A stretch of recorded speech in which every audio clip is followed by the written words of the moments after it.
룻기 1장 1절 2절 사사들이 치리하던 때에 그 땅에 흉년이 드니라. 유다 베들레헴의 한 사람이 그의 아내와 두 아들 데리고 모압 지방에 가서 거류하였는데 그 사람 이름은 엘리멜렉이요 그의 아내 이름은 나오미요 그의 두 아들의 이름은 말론과 기럝이니 유다 베들레헴 에브랏 사람들이더라. 그들이 모압 지방에 들어가서 거기 살더니 흉년이 들어서 피하기 위해서 베들레헴이라는 지역에서 국경을 넘어서 모압 지방으로 이민 이주를 했어요.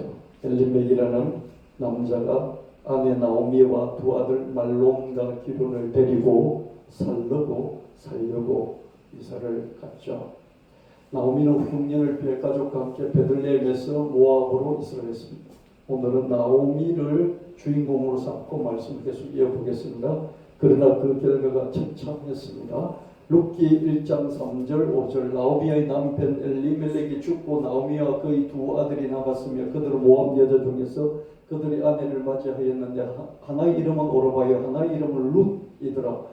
그들이 거기에 거주한 지 10년쯤에 말론과 기럝 두 사람이 다 죽고 그 여인은 두 아들과 남편의 뒤에 남았더라. 열심히 이방 땅에서 남의 땅에서 살아보려고 했는데 남편이 죽었어요.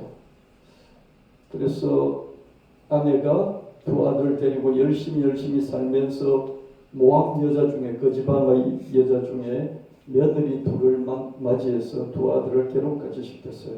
근데 거기 이주한지 거기로 간지 이사한지 10년쯤에 두 아들이 다 죽었어요. 그래서 여자 셋만 남았습니다. 남편이 먼저 죽었고 두 아들이 남아 결혼했다. 그러나 두 아들마저 죽고 두 며느리만 남았다. 기구하게 박복하기 짝이 없는 그런 인생이었습니다. 남편과 두 아들을 잡아먹은 옆에 그렇게 스스로 또 한탄했을 만했습니다. 누가 그렇게 말하는 건 아닌데 자기 스스로도 내가 남편과 두 아들을 잡아먹은 년이네. 그러면서 스스로 가슴을 치며 한탄했을 수도 있겠죠. 그죠? 그 당시에 이런 개념이 있었는지는 모르지만 조선시대만 하더라도 그죠? 우리 시대 때만 하더라도 우리 윗대에는 이런 말들이 있었습니다.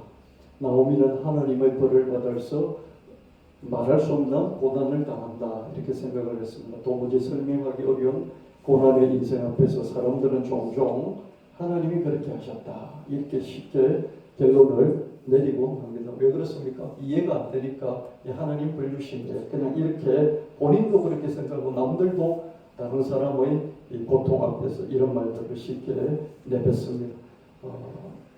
옛날 올라가면 올라갈수록 어떻습니까? 모든 것을 신과 연결시키는 그런 신화적인 사고방식을 모든 사람들이 갖고 있었어요. 우리는 지금 합리적이고 이성주의적이고 과학주의적인 그런 게 머리에 좀 배어 있어서 이런 생각을 잘 안 하는데 옛날 올라갈수록 모든 것이 신과 연결시켜서 잘된 것도 신이 못된 것도 신이 이렇게 결론을 내리면서 인생을 살았습니다. 그래서 이 성경이 기록된 당시에도 이 성경의 기자가 그렇게 성경을 보면 하나님은 죽인 것처럼 그죠?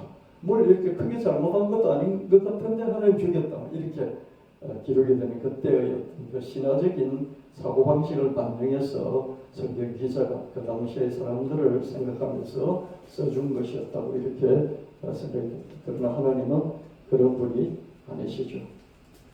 하나님이 그런 분이라면 뭐 동네 잡신, 동네 성황당 잡신하고 다를 게 뭐가 있겠느냐 그런 생각이 들죠. 룻기 1장 20절 21절 나오미가 그들에게 이르되 나를 나오미로 부르지 말라 나를 마라라 부르라 이는 전능자가 나를 심히 괴롭게 하셨음이니라 내가 풍족하게 나갔더니 여호와께서 비어 돌아오게 하셨느니라 여호와께서 나를 징벌하셨고 전능자가 나를 괴롭게 하셨거늘 너희가 어찌 나를 나오미라 부르느냐. 나오미란 이름은 기쁨이죠. 그죠? 기쁨, 김기쁨 이렇게 이름을 지었죠. 그죠? 근데 마라는 뭡니까? 쓴물, 쓰다는 뜻이죠. 그죠? 김씀, 그죠? 쓰디씀 이런 뜻이죠. 그래서 나오미는 스스로 자기 자신이 당한 고난 앞에서 하나님이 나를 괴롭게 하시고 하나님 나를 징벌하셨다. 그렇게 고백하는 걸 볼 수 있습니다. 이렇게 단식할 수밖에 없겠죠. 그죠? 그러나 나오미는 자기 영민, 비어식, 비탄에 빠져 있지만 않았습니다. 자기 마음 하나도 가누기 힘들겠지만 두 며느리의 남은 인생을 배려하며 각자 자기 친정으로 돌아가라고 그랬습니다.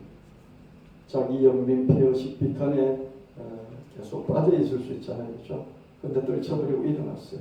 그러면서 두 눈에 며느리가 보이는 청산가부, 아직 자식도 없는 청산가부 며느리가 보이는 거죠. 두 며느리의 창창한 미래를 생각하면서 친정으로 돌아가서 재혼해라 이렇게 보냈습니다. 하나님이 두 며느리를 선대하시길 바란다 이렇게 덧붙여 말하면서 보내려고 했습니다. 6장 8절 나오미가 두 며느리에게 이르되 너희는 각기 너희 집으로 돌아가라. 너희가 죽은 너희 시아버지와 또 너희 남편들에게 선하게 대하면서 살았던 것 같이 하나님께서 너희에게 선하게 대접해 대우해 주시기를 난 진심으로 바라. 그러면서 돌아가라고 말했습니다. 나오미는 두 며느리에게 수절도 심호봉양도 강요하지 않았습니다. 이렇게 할 처지도 안 됐겠지만 그럼에도 불구하고 수절하라고 하는 그런 심호들이 얼마든지 있을 수 있잖아요. 그렇죠? 수절하라고도 하지 않고 공양하라고도 하지 않았습니다. 두 며느리가 죽은 가족을 선대하며 살았다는 추억을 간직하고서 좋은 추억을 간직하고서 두 며느리가 각기 친정으로 돌아갈 것을 다시 한번 종용했습니다. 6장 11절 나오미가 이르되 내 딸들아 돌아가라. 너희가 어찌 나와 함께 가려느냐. 내 태중에 너희 남편들 아들들이 아직 있느냐. 나는 아무것도 너에게 줄 수 없어. 아무것도 줄 수 없는 나에게 붙어서 너희 인생들 어떻게 하겠느냐. 돌아가라. 돌아가서 새로운 기회를 잡아라. 이렇게 그러는 걸 볼 수 있습니다. 사람이 봄바탕이라는 게 있어요. 겉은 이렇게 비죽비죽 나와 있고 겉은 매끄럽지 못하고 까칠하고 그래도 봄바탕이 부드럽고 선하고 이렇게 정직한 그런 사람이 있습니다. 아무리 그 모양이 매끄럽고 세련돼 보일지라도 그 속이 그죠? 남을 이용해 먹으려고 하고 이런 사람이 있어요. 이런 여자를 만나면 불행하고요. 이런 남자를 만나도 불행하죠. 그죠?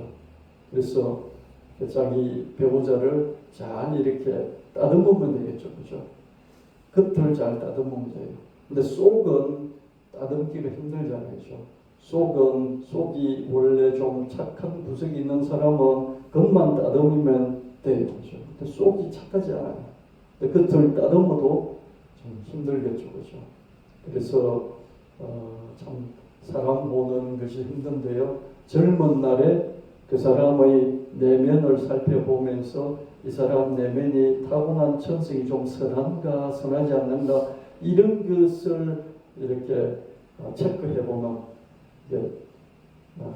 이런 것들을 확인해보면 그런 청년들은 드물겠죠. 그죠? 그래서 눈에 보이는 키가 크냐 얼굴이 잘생겼느냐 어깨가 넓으냐 그죠? 허리가 이렇게 잘록하냐 이런 것만 보겠죠. 그죠? 네, 그런 중심을 살펴보면 이런 게 참 필요하긴 하겠죠. 그죠? 이런 걸 집에서 훈련을 시켜야 되는데 아니면 좋은 선생님 이런 거 가르쳐 줘야 되는데 그렇지 못하죠. 그래서 참 여러 가지 어려움이 있는 것 같습니다. 나오미는 이렇게 그죠? 자기가 자기 연민과 비어식과 비탄에 빠져서 헤어나지 못하고 그래서 오히려 두 며느리도 똑같은 어려움에 있는데 그죠? 슬픔에 있는데 이 엄마까지 챙겨야 되나 그런 상황이 아니고 시어머니가 자기를 추스르면서 며느리에게 어른의 몫을 하면서 나 괜찮다. 내가 알아서 내 살 테니까 너희들은 돌아가서 창창한 네 인생을 살아야 되지 않겠느냐 이렇게 말하는 것을 볼 수 있습니다. 나오미는 비탄에만 빠져 있지 않았고 자살을 꿈꾸지도 않았습니다. 이러면 다 자살하죠. 그죠? 고향의 풍년 소식을 들었어요. 그래서 고향으로 되돌아가려고 했습니다. 풍년의 소식을 들었어요. 소식을 듣기도 했겠지만 들려받기도 했지만 들으려고 애를 썼겠죠. 그죠? 내가 고향으로 돌아가야 되는데 고향은 어떻게 됐을까? 아직도 흉년 상태가 계속 지속되고 있을까? 괜찮을까? 이렇게 기동량을 하면서 수소문을 했겠죠. 룻기 1장 6절 그 여인이 모압 지방에서 여호와께서 자기 백성을 돌보시사 그들에게 양식을 주시다함을 듣고 이에 두 며느리와 함께 일어난 모압 지방에서 돌아오려고 하는 거죠. 그때 며느리 둘이 따라 나섰잖아요. 그렇죠? 나오미는 며느리 룻 하나만 데리고 베들레헴까지 갔습니다. 몰골이 비참했지만 나오미는 숨어서 가지 않고 고향 사람들 앞에 나타났습니다. 룻기 1장 19절 이에 두 사람이 베들레헴까지 갔더라. 베들레헴에 이를 때 온 성읍이 그들로 말미암아 떠들며 이르기를 이가 나오미냐 하는지라. 이 고향으로 되돌아갔는데 밤에 숨어서 들어가지 않고요. 며느리 하나 데리고 비참한 그런 몰골이었지만 며느리 하나 들고 얼굴을 지켜들면서 이렇게 갔습니다. 그랬더니 온 동네 사람들 보고 나오미 아니냐 그런 거예요. 왜냐하면 갈 때 가산을 다 팔았어. 좀 넉넉하게, 그죠? 가산을 다 팔았으면 토지를 다 팔았으니까 돈이 좀 있었겠죠, 그죠? 그러면서 더 잘 살아보려고 떠났는데 이게 오는데 보니까 혼자 왔는데 이 청산 가구 며느리 하나 딸랑 데리고 왔거든요. 그러니까 온 동네가 이제 야단이 났던 걸 볼 수 있습니다. 작은 수치심에도 주저앉는 사람이 있지만 나오미는 얼굴을 들고 고향 사람들과 죄를 했습니다. 여러분, 자기가 남편 죽인 거 아니고 두 아들 죽인 거 아니잖아요. 그죠? 이런 상황에서도 얼굴을 들 수 있다는 것이 참 대단한 것 같습니다. 조금만 수치심에도 다 꽁무니 몇 배잖아요. 그죠?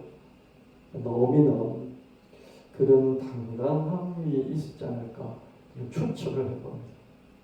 여러분 어떤 어려움 중에도 하나님의 아들로서 딸로서 그 기쁨을 잃지 않는 저와 여러분 되시길 예수님 이름 축원합니다.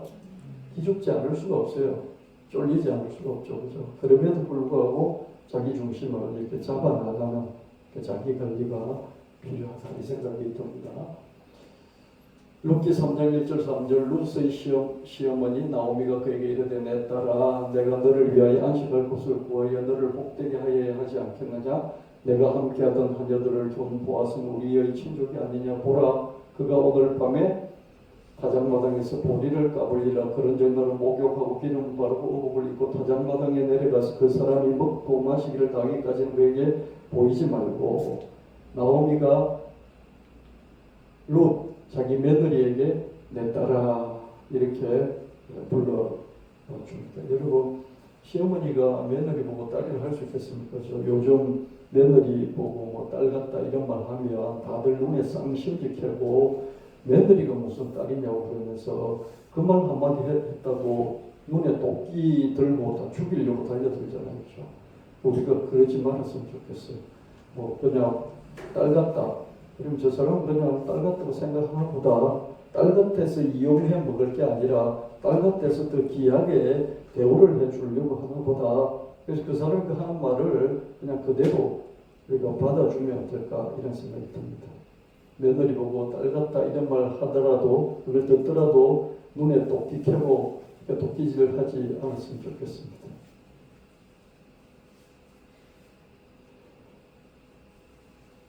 얼마나 귀하다는 생각이 들었겠어요. 그죠? 그래서 내 딸아, 자기를 따라온 며느리에게 내 딸아, 둘은 따라오지 않고 한 며느리는 고향으로 돌아가고요. 자기 친정으로 돌아가고 나오미라는 며느리가 따라갔죠. 그래서 나오미가 이삭을 주었어. 그죠? 이삭을 주었어. 땅이 없으니까 아무것도 없잖아요. 아무것도 없는데 그때 알바할 수 있는 게 이삭 줍는 것밖에 없잖아요. 밀 이삭, 보리 이삭 줍는 것밖에 없어요. 그죠? 추수 시즌에 갔기 때문에요. 그때 알바는 직업은 이삭 줍기밖에 없었습니다. 그래서 주어서 이 시어머니를 봉양을 했죠. 그랬더니 시어머니가 하루는 불러서 너를 위해서 내가 안식할 곳을 구하여 너를 복되게 하여야 하지 않겠느냐. 재혼을 시키려고 생각을 했던 것이죠. 너가 함께하던 하녀들을 둔 너가 밀밭에서 보리밭에서 이삭 죽게 할 때 그때 같이 이삭을 주었던 그 하녀들을 두었던 보아스는 우리의 친족이 아니냐, 우리 친족이다, 가까운 친족이다. 6촌, 4촌 정도는 아닌 것 같고요. 5촌, 6촌 이렇게 가까운 친족이 아니냐. 보라, 보아스가 오늘 밤에 타작마당에서 보리를 잔뜩 쌓아놓고 보리를 까볼 것이다. 그런즉 너는 목욕하고 기름을 바르고 옷을 입고 타작마당에 내려가라. 근데 바로 그 사람에게 다가가지 말고 먹고 마시기를 다 하고 잠을 청할 때 그 옆으로 가서 이불을 덜주고 그 옆으로 가라. 이렇게 구체적으로 알려줬습니다. 청산도구 며느리는 또 자기는 타지에 타국에 온 셈이잖아요. 그죠? 타국 남자에게 가는데 어떻게 해야 할 줄은 모르잖아요. 그죠? 그래서 시어머니가 가르쳐 줬습니다. 이런 시어머니는 마음이 선하다고 할 수 있잖아요. 그죠? 며느리를 이삭 축구시켜서 어떻게 하든지 늙어 죽을 때까지 부모 봉양하게, 시어머니 봉양하게 만들려고 하는 그런 이상한 마음을 품고 있는 게 아니라 그런 사람을 이용하는, 그죠? 여러분, 사람이 늙어가면서 누군가가 돌봐줄 사람이 없다고 생각이 들면요, 누군가를 붙들고 같이 물귀신 작전을 해요. 그죠? 근데 나오미는 며느리를 생각하는 걸 볼 수 있습니다. 며느리가 더 잘 살아야 되겠다, 이 생각을 기본적으로 하는 거죠. 그죠? 이런 마음은 그렇게 안 될지라도 이런 마음을 갖는 것은 이 본심이 선하다고 볼 수 있죠. 그죠? 이런 본심을 하나님은 기억을 하고 보고 계시는 거죠. 나오미는 단순히 연명하는 데서 더 나아가서, 목숨을 연명하는 데서 더 나아가서 며느리 룻과 그 당시 분홍, 하녀들을 거느리고 있었던 분홍이었던 보아스를 연결해주고 그 연결을 통해서 자기 죽은 남편과 죽은 아들의 토지와 이름을 회복하고자 했습니다. 나오미는 룻에게 보아스를 연결하는 작업을 적당한 때에 구체적으로 어떻게 할지 가르쳐주면서 진행을 했습니다. 그렇게 해서 룻과 보아스가 연결이 됐던 서로 마음에 맞아서 보아스는 룻을 아내로 받아들일 생각까지 가졌는데 한 가지 문제가 있죠. 그죠? 이 나오미 가족이 다 팔고 가버린 전답을 자기가 살 수 있는데, 지금은 누구의 전답이든지 마음껏 돈만 있으면 사잖아요. 그죠? 매물이 나왔으면 사죠. 그죠? 근데 당시 이스라엘에서는 땅은 하나님 것이기 때문에 사고 팔지 못하겠어요. 그럼 어떻게 사고 파느냐? 사고 팔 때는 자기 가족에서 1촌이 아니면 2촌이 아니면 3촌. 그래서 그 토지가 그 가문 안에서 계속해서 이어져 가도록. 이 땅은 그 가문의 땅, 가족의 땅이기 때문에 다른 가문, 다른 가족으로 넘어가면 안 돼요. 그래서 그 안에서 사주게끔 수기를 정해놓고, 그게 아니면 팔 수 없도록, 살 수 없도록 이렇게 만들어놨어요. 이스라엘 토지법입니다. 이 희명법에 나오는 토지법이죠. 근데 자기보다 더 가까운 나오미의 엘리멜렉 그 가족의 친척이 있었어요. 그래서 그 사람이 팔고 간 그 땅을 대사할 수 있었는데, 돌려서 대사할 수 있었는데, 보아스가 이 문제 한번 해결해보고 되면 나오미를 아내로 맞이하려고 했던 거죠. 그래서 모든 사람, 동네 장로들이 지켜보는 가운데 그 사람에게 가서 이 땅 살리냐 그랬더니 그 사람이 이 땅 내가 사면 이익이 많이 생기겠네, 그래서 살려고 했어요. 그러니까 보아스가 그걸 사면 이 집의 정상가구 며느리 이 사람까지도 너가 사야 돼. 그렇게 말하니까 그러면 여기 이렇게 자식을 낳으면 이 자식이 내 자식이 아니고, 그렇게 되면 내가 손해가 막 심하겠는데 나 안 할래 그랬어요. 그러니까 안 할래는 말을 모든 사람 앞에서 하도록 보아스가 만들고, 그러고 난 뒤에 이제 이 룻을 자기 아내로 삼겠다고 결심을 하게 된 걸 볼 수 있습니다. 그렇게 해서 죽은 남편과 죽은 자식의 토지를 회복할 수 있었고요. 그리고 이름을 이어갈 수 있게 됐습니다. 그렇게 해서 며느리가 시집을 가서 애를 낳더라도 그 애가 죽은 자기 할아버지와 죽은 아버지의 이름을 이어갈 수 있게 된 것이죠. 나오미는 밑바닥에서 일어나 더 나은 살 길을 그렇게 찾아나가는 그런 사람이었습니다. 루키 4장 9절 10절 보아스가 장로들과 모든 백성에게 이르되 내가 엘리멜렉과 기럝과 말론에게 있던 모든 것을 나오미의 손에서 샀던 일에 너희가 오늘 증인이 되었고, 또 말론의 아내 모압 여인 룻을 사서 나의 아내로 맞이하고 그 죽은 자의 기업을 그 이름으로 세우고 그 이름이 그 형제 중과 그곳 성문에서 끊어지지 아니하게 하며 너희가 오늘 증인이 되었느니라 하니. 여기 보아스도 참 사람이 선한 걸 볼 수 있는 거죠. 아니 내가 이거 땅 사주고 또 이렇게 그 청산가구 사서 내가 이렇게 내 가정을 만들까 할지라도 이게 이 나오미 가문의 그 이름으로 계속 계승이 되는, 내가 이렇게까지 할 필요가 뭐 있느냐. 내가 뭐 새 처자, 돈이 없으면 뭐가 없어, 새 처자 하나 맞이해서 살면 되지, 이런 마음을 뭐든지 품을 수 있잖아요, 그렇죠? 근데 이렇게 자기가 룻이라는 청산가구를 자기 결혼 상대로 맞이하는데 드는 모든 비용을 넘어서 자기 이름이 아니라 죽은 나오미의 남편과 죽은 나오미의 아들의 이름이 계속 이어지는 그것을 선하게, 그럼 당연히 그렇게 해야지 하면서 그 당시의 습관과 풍습과 그 당시의 그 규범을 그대로 받아들이는 것을 볼 수가 있습니다. 사람이 착한 것이죠. 나오미는 자기 가문 이름을 다시 살려낼 수가 있었습니다. 루키 4장 13절 15절 이에 보아스가 룻을 맞이하여 아내로 삼고 그에게 들어갔더니 여호와께서 그에게 임신하게 하심으로 그가 아들을 낳은지라. 여인들이 나오미에게 이르되 찬송할지로다 여호와께서 오늘 너에게 기업을 다시 이어갈 자가 없게 하지 아니하셨도다. 이 아이 이름이 이스라엘 중에 유명하게 되기를 원하노라. 이 아이는 이 손주는 너 생명의 회복자이며 너 생명을 계속해서 이어갈 수 있게 할 뿐만 아니라 너희 죽은 남편과 죽은 아들 이 생명의 회복자이며 내 노년의 복양자라.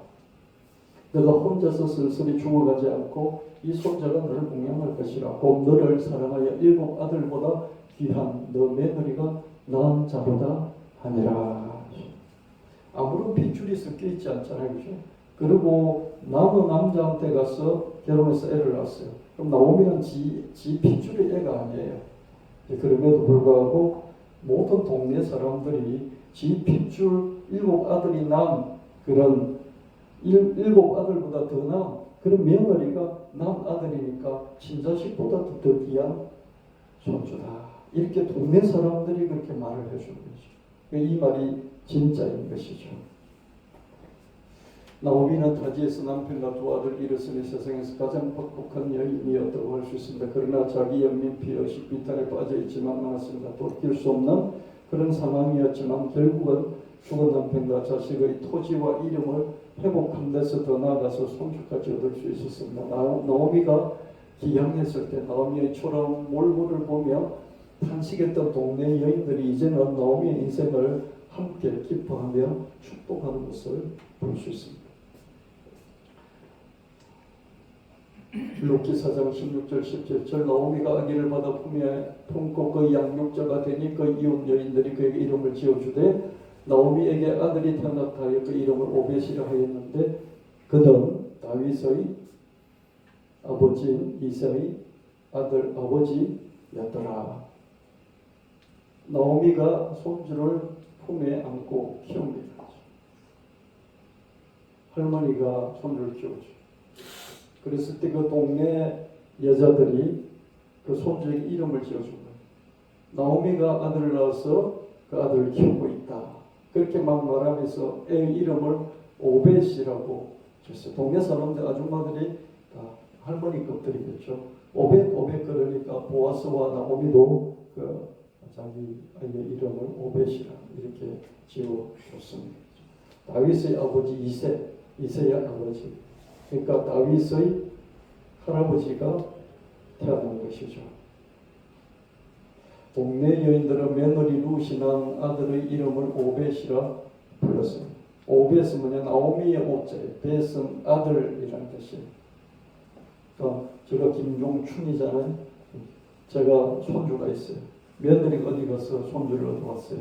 그러니까 내 친손주는 아니지만 동네 사람들이 그의 이름을 춘자 이렇게 이름하거든요. 춘, 그렇죠?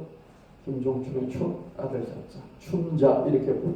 이게 오벳이 나오미의 아들이다 이렇게 이름을 붙인 것이죠. 동네 사람들 참 선한 것을 볼 수 있죠, 그렇죠? 베들레헴 사람들도 참으로 선했다 이렇게 볼 수 있습니다.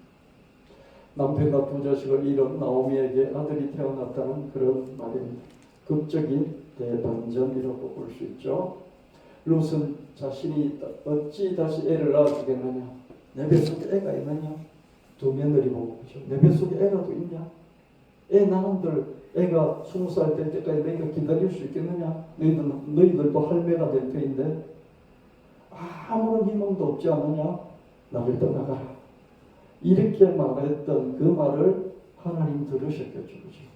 그래서 우리가 어떤 절망적인 상황에서 자기의 상황을 이렇게 표현하는 그것도 하나님이 들으신다는 거예요. 그래서 여러분이 불신앙이 아니라 나는 이 지경이 되었다라고 한탄하고 탄식하는 그것마저도 하나님이 들으신다. 그 하나님이 지금은 동네 여인들의 입을 통해서 나오미에게 아들 곧 오벳이 태어났다는 그런 말을 하게 하셨고, 그리고 온 동네 사람들이 함께 기뻐할 수 있도록 하셨습니다. 남자 중에 요업의 고난이 있잖아요. 근데 여자 중에는 나오미의 고난이 있지 않을까. 요업의 고난 중에 성경에 나오는 고난 중에 최고의 고난이죠. 근데 요업하고 좀 비슷하게 여기 남편도 죽고 또 두 아들까지 죽어. 이 나오미의 고난도 좀 요업의 고난에 비교할 수 있지 않을까 이런 생각이 듭니다. 나오미의 입장에서 본다면 성경 룻기는 룻기라기보다는 나오미기가 더 어울린다고 볼 수 있죠. 그렇죠? 왜 룻기라고 지었냐면 룻이 다윗의 조상이고, 그리고 룻이 나중에 다윗으로 쭉 내려가는 예수 그리스도의 조상이기 때문에 룻기라고 이름을 붙인 것이죠. 그렇죠? 근데 실제로는 이 룻기의 주인공이 얼마든지 나오미가 될 수도 있겠다. 그래서 나오미기 이렇게 우리가 불러볼 수 있을 것입니다. 3남 5녀 중에 막내가 태어났어요. 3남 5녀 8자식이 있었죠. 4살 때 부자 농부였던 아버지가 투자인데 그 투자 실패로 가세가 몰락했고, 이 몰락한 가세 때문에 2남 5녀가 잇따라서 계속 죽었어요. 12살 되던 때 아버지가 세상을 떠났어요. 19살 때는 어머니도 별세를 했어요. 어머니, 아버지, 3남 5녀 10명의 대가족이었잖아요. 다 죽고 19살 때 자기 혼자만 홀로 살아남았어요.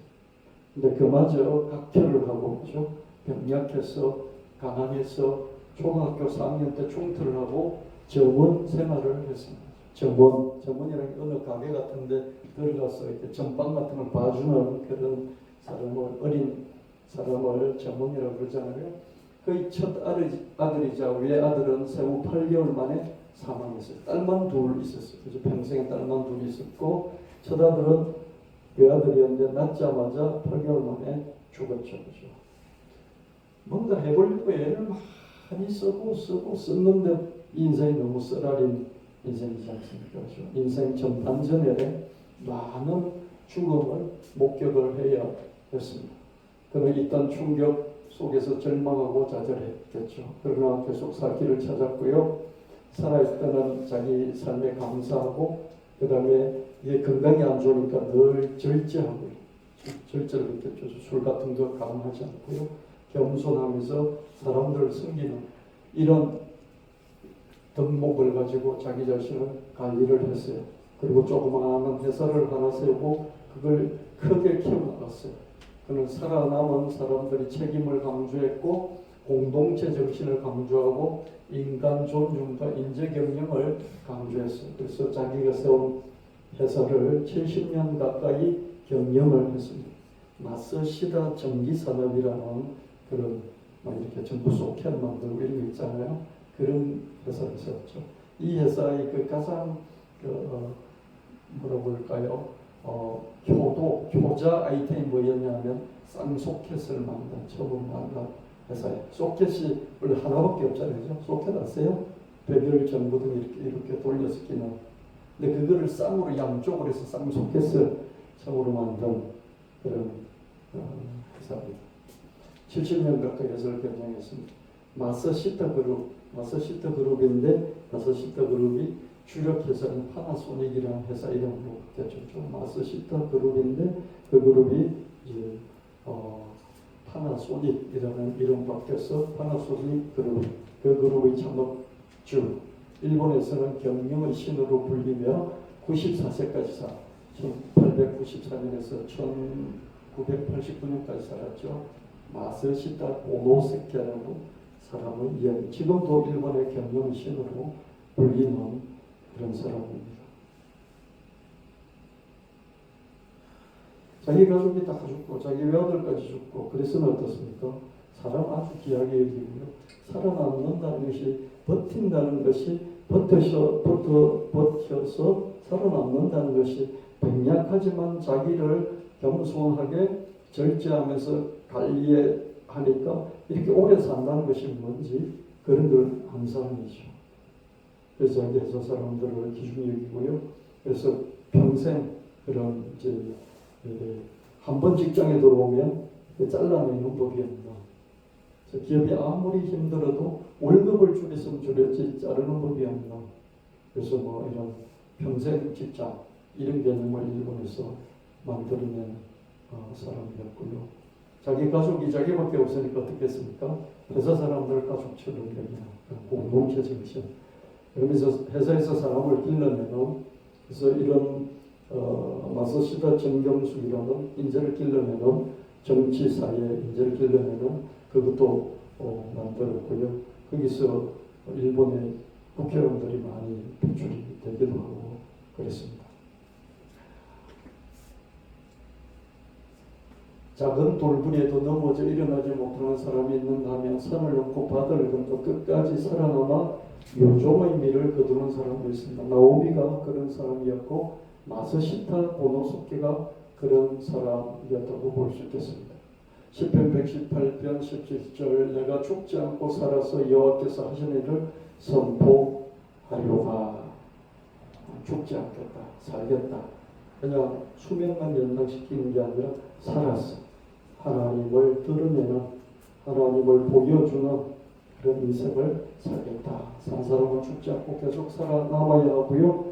살아남은 결과가 그냥 100살 살았다 이게 아니라 그냥 고생하고 그냥 죽을 똥살똥 하면서 오래오래 살았다가 아니라 건강하게 오래 살면서 자기 관리를 잘 해서 오래 살면서 하나님을 드러내는 삶을 살았다. 이게 저와 여러분의 인생이기를 예수님 이름으로 축원합니다. 오래 사십시오. 아멘. 제가 목회를 하니까요. 이제 그런 소망이 생겼어요.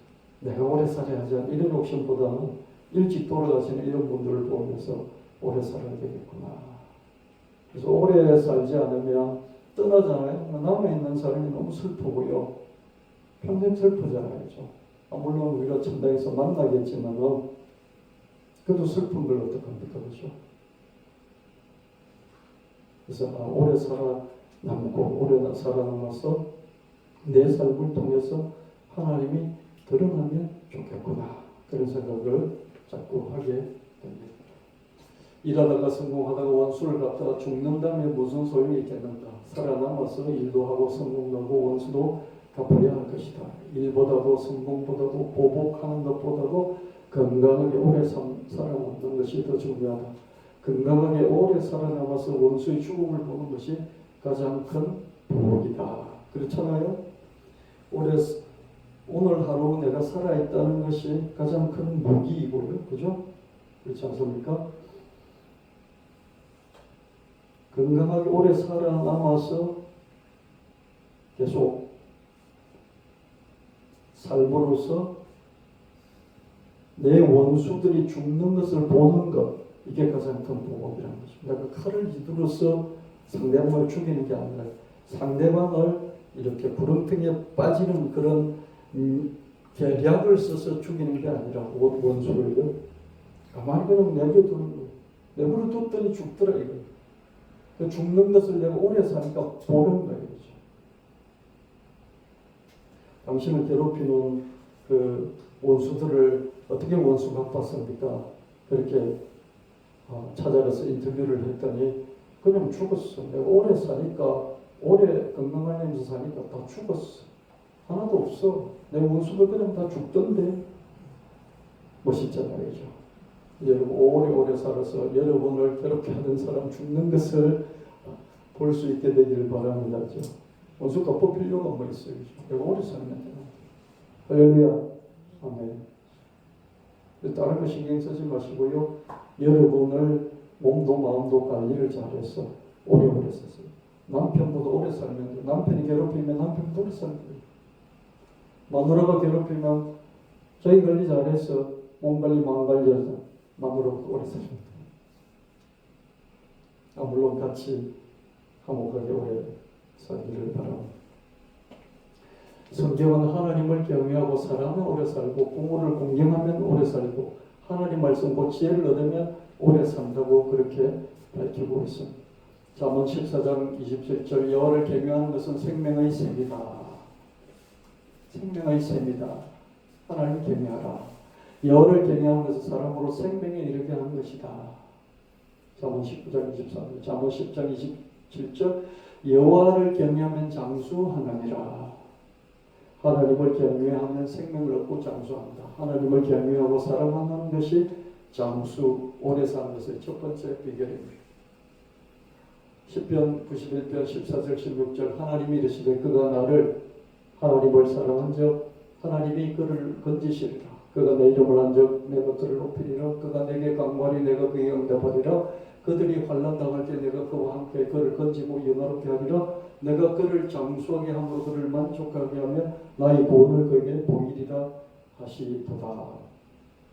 하나님을 경외하고 사랑하며 건져주실 구원을 주실 뿐만 아니라 장수 오래 살게 해주신다.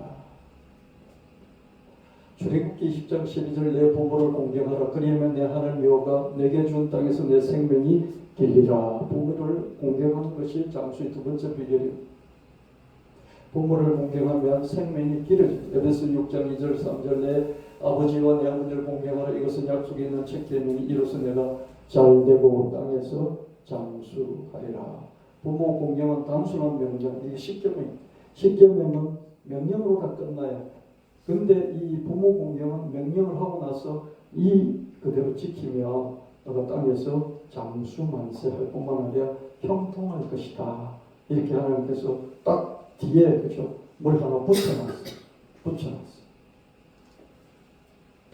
약속이 딸려 있는 첫 번째가는 계명이다. 형통하고 장수하는 복이 뒤따른다. 잠언 9장 10절 11절 여호와를 경외하는 것이 죄의 근본이요 거룩하신 자를 아는 것이 명철이니라. 나 지혜로 말미암아 내 날이 많아질 것이요 내 생명이가 내게 더하리라. 하나님을 경외하는 것이 죄의 근본이죠. 근데 이 근본 지혜를 비롯해서 여러 가지 지혜를 얻으면 생명의 연수가 늘어난다는 거죠. 지혜가 있으면 내 날이 많아질 것이요 내 생명의 혀가 길어질 것이다. 지혜가 없으면 그죠. 어리석게 행동하고 막 덤비고 그래도 일찍 죽잖아요. 그죠. 지혜가 있으면 어떻습니까? 자, 조절할 줄 알게 되죠. 그죠. 그래서 오래 살게 됩니다. 마서시대 공동 새끼는 병약했잖아요. 그죠. 그래서 학교도 다 마치지도 못하고 그랬어요. 근데 어떻습니까? 자기 관련 자꾸 해가지고 94살까지 살 수 있었어요. 잠언 8장 35절 대지어나 이게 지혜예요. 지혜를 얻는 자는 생명을 얻고 여호와께 은총을 얻을 것입니다. 지혜가 있으면 함부로 하지 않기 때문에 생명을 연장시킬 수 있고 하나님 은혜를 그러니까 지혜로우니까 하나님 앞에서 어떻게 살아갈지 알잖아요. 그래서 하나님의 은총을 얻게 될 것이라. 지혜를 얻으면 생명을 얻고 은총도 얻는다. 자식이 있고 또 손주가 있고 또 뭐 자기 제자들이 있다 칩시다. 그렇죠? 근데 이게 사람이란 게 감정이 있어가지고 그렇죠? 그렇지 않습니까? 이성적으로 판단하지 않고 그 아들이 손주가 또는 제자들이 어떻게 하느냐에 따라서 그죠? 이 부모와 조부모와 스승의 마음이 달라지잖아요. 그죠? 그렇지 않습니까? 하나님과 우리도 마찬가지로 지혜롭게 살아가면서 하나님을 섬기면 하나님이 그 사람을 더 특별히 사랑할 수밖에 없어요. 은혜를 더 베풀 수밖에 없죠. 그죠? 지혜라는 것이 필요하죠. 그죠? 요즘 참 그 부모의 날에 어린이들 그죠? 어린이들 뭐 올라온 글들을 보면 그죠? 어린이들이 하원할 때 3살, 4살짜리들이 하원에 집으로 갈 때 가방에다 그죠? 이 카네이션 큰 꽃을 이게 어깨에 메고 가방처럼 해서 집으로 보내더라고요. 그래서 그 어린이집이 참 잘한다 이런 생각이 들었어요. 지혜롭잖아요. 그죠? 그걸 보는 순간에 그죠? 그 개를 키우면서 힘들었던 그게 한순간 다 녹아내리지 않겠습니까? 그죠? 키운 보람이 그 집으로 온다 보니 어깨에 그냥 자기보다 더 큰 카네이션이 등에 달려서 오고 있어요. 그죠? 얼마나 기쁘겠어요. 그죠? 지혜롭잖아요. 그런 게 그죠? 지혜로우면 사랑을 은총을 더 받을 수 있다.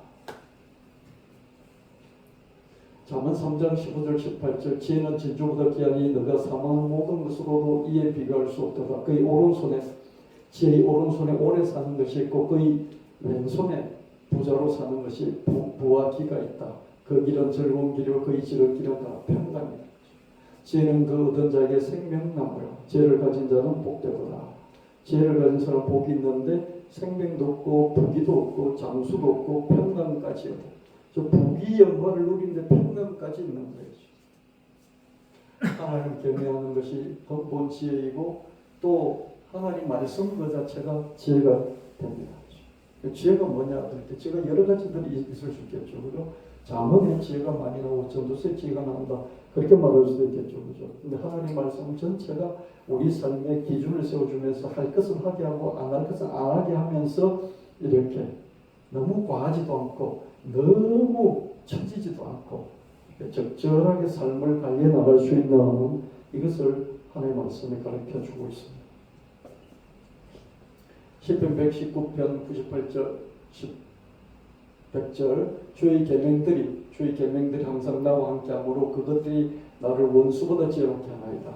내가 주의 증거들을 엎조림으로 나의 명철함이 나의 모든 스승보다 낫다. 주의 법도들을 지킴으로 나의 명철함이 노인보다 낫다. 노인이 아무래도 그죠? 더 명철하고 선생님이 아무래도 더 명철하고 원수가 나보다 나을 수도 있잖아요. 그죠? 그러니까 내 부모를 죽었겠죠. 그죠? 근데 어떻습니까? 내가 하나님 말씀을 외우고 암송하고 기억하고 말씀을 지키려고 붙잡고 가니까 내가 원수보다 지혜롭고 노인보다도 지혜롭고 선생보다도 지혜로울 수 있는 젊은데 나이 많은 노인이나 선생보다도 더 지혜로울 수 있는 것이죠. 할렐루야. 얼마든지 그럴 수 있습니다. 하나님 말씀이 나를 원수보다 스승보다 노인보다 더 지혜롭고 명철하게 한다. 하나님 말씀을 가지면 하나님 말씀 자체를 가지는 것이 지혜를 얻는 것이고 지혜를 얻으면 장수 오래 살 수 있다는 것이죠. 그렇죠? 하나님 말씀대로 원수를 갚아야지. 그렇죠? 이렇게 원수를 갚는다고 나부대에다가 뜻은 원수의 칼에 먼저 맞아 죽잖아요. 그러면 장수할 수 없잖아요. 근데 지혜롭게 그냥 자기 관리 잘하고 100살까지 살았더니 원수들 다 죽어버렸어요. 멋있잖아요. 창세기 15장 15절 너는 장수하다가 평안히 조상에게로 돌아가 장사될 것이요 건강하게 오래 살다가 죽는 것보다 더 복된 것이 있을까. 아브라함이 장수하다가 평안히 죽었습니다. 첫 번째로 건강하게 장수하도록 우리는 기도해야 되겠습니다. 시편 21편 4절에 왕이 주님께 생명을 구했을 때 주님께서는 그에게 장수를 허락하셨습니다. 오래오래 살도록 긴 날을 그에게 허락하셨습니다. 기도했더니 하나님이 오래오래 살 수 있도록 해주셨다는 거죠. 첫 번째 우리가 장수하기 위해서는 하나님 오래 살게 해주세요. 이렇게 기도해야 되겠습니다. 아멘. 기도하세요. 빨리 죽겠다 하지 말고요. 빨리 죽겠다 그렇게 하지 마시고요. 하나님 건강하게 오래 살게 해주세요. 총명하게 오래 살게 해주세요. 아멘. 빨리 죽는다고 하지 마세요. 마스시타 보노스켈 나오미를 기억하세요. 어떻게 하든지 자기 일을 관리해서 하나님 안에서 자기를 관리해서 오래 살았어요. 그래서 자기의 모든 전반전의 인생을 확 뒤집어 놨어요. 그래서 여러분 지금까지 살면서 이룬 것이 별로 없다고 느끼면 느낄수록 오래 사십시오. 건강하게 오래 살아야지 하는 이 마음을 진짜로 품으시고 하나님께 하나님 건강하게 오래 평안하게 건강하게 오래 평안하게 살게 해주세요. 내 삶이 하나님의 증거가 되게 해주세요. 이렇게 기도하시기 바랍니다. 우리 예수나비교회 성도들 한 사람 한 사람 가정 부모 형제 자매 자식들 건강하게 오래 평안하게 살게 하시고 그 삶 자체가 하나님을 드러내는 증거가 되게 해 주시옵소서. 아멘. 두 번째는 하나님을 경외하고 사랑하는 삶이죠. 하나님을 경외하고 하나님을 사랑할 때 하나님 장수를 주신다. 살펴봤죠. 그죠? 세 번째 부모를 공경하면 이게 명령인 것과 함께 이 명령을 지키면 잘되고 장수하는 이복을 주신다고 그랬죠. 그죠? 그 다음에 네 번째로 하나님 말씀 곧 지혜를 가지면 나아갈 때 나아가고 멈출 때 멈추고 그죠?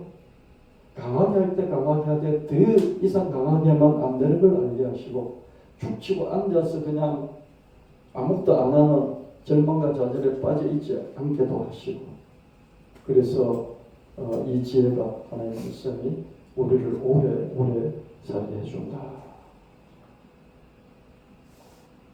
너무 화가 나서 막 고함 지르다가 그죠? 그냥 뒷목 잡고 쓰러져서 죽는 이런 사람도 있잖아요. 그죠? 너무 건강관리한다고 막 마라톤 하고 막 운동장 뛰고 무거운 거 들고 그러다가 어떻습니까? 빨리 죽는 사람들도 있어요. 그죠? 지혜는 그런 게 아닌 것 같습니다. 감사와 겸손과 절제와 그죠?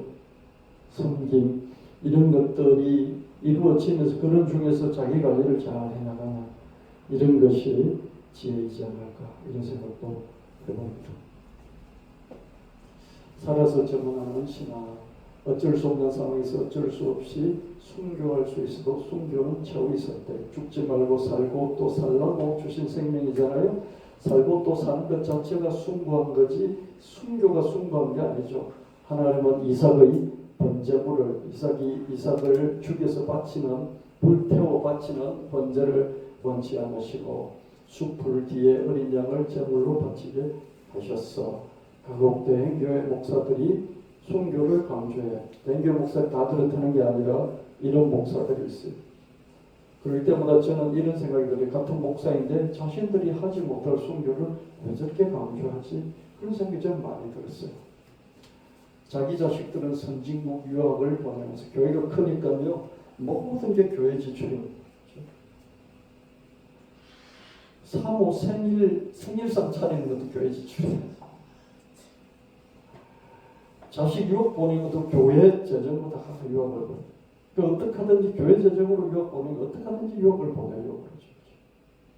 우리 윗세대들은 거의 큰 교회들은 다 그랬어요. 유학 안 보낸 목사들이 없었죠. 나머지 자식들은 왜 선교 오지로 보낼까? 미국 유학을 못 보냈는데 하다못해 필리핀 유학도 보냈어요. 교회도 그렇죠. 나머지 자식들은 왜 선교 오지로 보낼까? 순교의 정치적 맥락을 고려하지 않고, 그죠? 로마 때 제자들이 순교를 했잖아요. 로마 제국에서. 그때는 로마 황제가 신이기 때문에 다른 신, 하나님 예수를 다른 신을 믿으면 어떻습니까? 로마 황제 신을 거부하는 것이기 때문에 반역이에요. 그래서 반역죄로 잡혀서 죽습니다. 이런 정치적인 구조 맥락을 고려하지 않고 선교를 강조한다는 것은 잘못된 것이죠. 그렇죠? 북한 같은 데에서는 순교가 일어날 수 있겠죠. 그렇죠?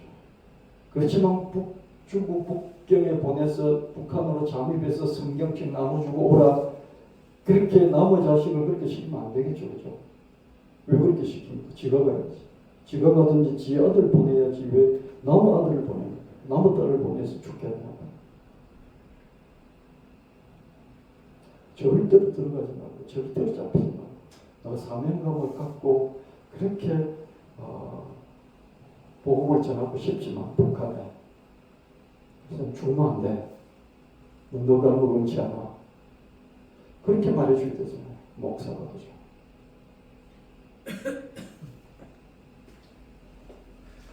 순교를 천국의 상급과 연결하는 설교.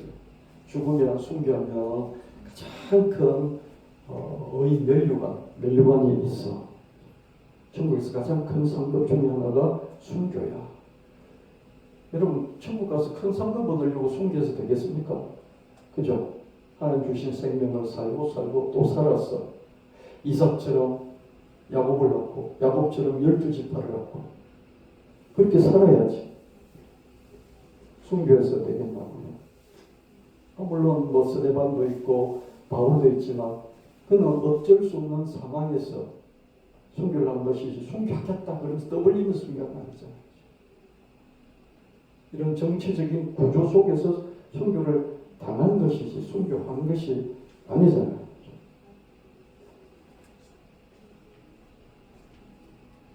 순교자를 영웅시하는 설교는 나는 불순하다고 생각합니다. 순교자를 영웅시하고 천국 상급과 연결하고 그러면서 그 순교 정신을 지나치게 강조하는 문제가 있다. 죽음으로 정언하는 신앙을 떠받들기보다는 죽음으로 하나님을 전도해서 이런 신앙을 떠받들기보다는 살아서 정언하는 신앙을 간직하도록 풍부로 키우도록 만들어야 할 것입니다. 삶은 숭고한 것이지 약함도 배신다. 내가 살아있는 것이 순교하지 않는 것이 저 선교 오지 가서 목숨을 걸지 않는 것이 내가 믿음이 약해서도 아니고 내가 이렇게 하나님을 배반해서도 그런 것이 아니야. 산다는 것 자체가 숭고한 것이다. 고난, 희생, 순교를 지나치게 떠받들다 보면 고난을 너무 강조하고 희생을 강조하고 순교를 지나치게 떠받들다 보면 평범한 일상적인 신앙인들이 열등감이 제가 여러분에게 자꾸 고난과 순교와 희생을 강조하면서 이런 것이 없으면 신앙도 아니야. 그러면서 자꾸 설교를 하면 여러분들이 엄청난 열등감을 가지면서 이거 뭐야 그러면서 나는 하나님 믿는 것도 아니네. 내가 하다못해 팔이라도 잘라서 드려야 될까? 집을 다 팔아서 전세라도 빼서 하나님께 드려야 될까? 이런 생각을 하게 만들잖아요. 그죠? 나쁜 목사예요. 지는 안 그러거든요. 지 자신은 유혹 보내거든요. 뭐든 밖에 타서도 돌려는 현실 돕기도 생겨. 뭐만 하면 이 고난은 내가 핍박당하는 거야. 지가 잘못해서 핍박당하는 것도 어떻습니까? 이 순교 정신이야. 이 내가 하나님을 바르게 살려고 하기 때문에 이게 당하는 거야. 이런 생각을 하기 쉽다는 거야. 교회에서 이런 사람들이 많다 적다 아니었어요. 뭐 하면 핍박당하는 거지. 시어머니 핍박당. 내가 신앙생활을 제대로 하려고 하다 보니까 이렇게 핍박을 당하는 거야. 근데 그게 지가 잘못해서 핍박당하는 것이죠. 말을 잘못하거나 그죠. 피의식에 빠지거나 적대감을 갖고 사회에 대해서 적대감을 갖고 자기가 당하는 핍박에 대해서 적대감을 갖기도 하고요. 내 모든 게 사회가 이렇게 억압을 해 피의식을 가질 수도 있다. 이거죠. 박해의 시대라면 몰라도 페마의 시대에는 자발적 섬김으로 순교 정신이 우려나면 되는 것이죠. 죽음으로 적응하는 신앙을 떠받들기보다는 살아서 적응하는 신앙을 간직하게 해야 해요. 자발적 섬김으로 순교 정신이 우러나면 돼. 내가 오래 살고 자발적으로 사람들을 섬기고 그렇게 함으로써 순교 정신이 드러나면 되는 것이지. 내가 목숨을 이렇게 넘겨주는 이 순교가 아니다. 그렇게 여러분 어떤 선교 오제가 있는 그런 선교사들 핍박받는 그런 것 때문에 여러분 열등감 갖지 마시고 여러분 환경에서 여러분 할 수 있는 그런 정신으로 섬기며 살아가면 되겠다. 그래서 오래오래 건강하게 살면서 하나님을 정언하는 이런 삶을 살아가게 되시기를 예수님 이름으로 축원합니다.